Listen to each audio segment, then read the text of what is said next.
भनेको त दैलो थुनेर एक्लै जाँड खाँदै रहेछ भगवान गएको त्यस्तो गलेर हौ थाकेर अलिकति खाएको हौ खाऊ खाऊ खाऊ सबै खाऊ आजको जाँड खाऊ रम खाऊ रक्सी खाऊ सबै खाऊ अब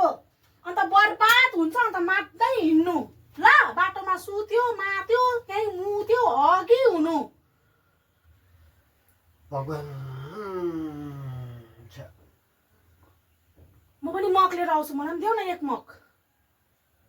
केटी मान्छेले खान्छ जाँड रक्सी केटी मान्छेले खान्छ ओठमा जुङ्गा छ ओठमा जुङ्गा हुनेले खान्छ त यी मेरो जुङ्गा यो तिमीहरूको लागि बनाएको हो अहिलेको केटीहरू त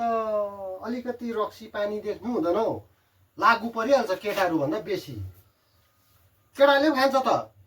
के हुन्छ खाँदा ल्याऊ खानुपर्छ नखाऊ है नखाऊ यस्तो खानु हुँदैन केटी मान्छेहरू आजकलको केटीहरू त केटाहरू भन्दा बेसी मात्र बर्बाद हुँदैन हाम्रो समाजहरू जाऊ जाऊ जाऊ जाऊ जाऊ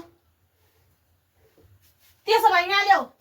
बुढा न बुढी केटा न केटी यो कसैले खाने चिज होइन यो खायो भने चाहिँ घरबार बिग्रिन्छ छोराछोरीको बिग्रिन्छ यहाँले ला ला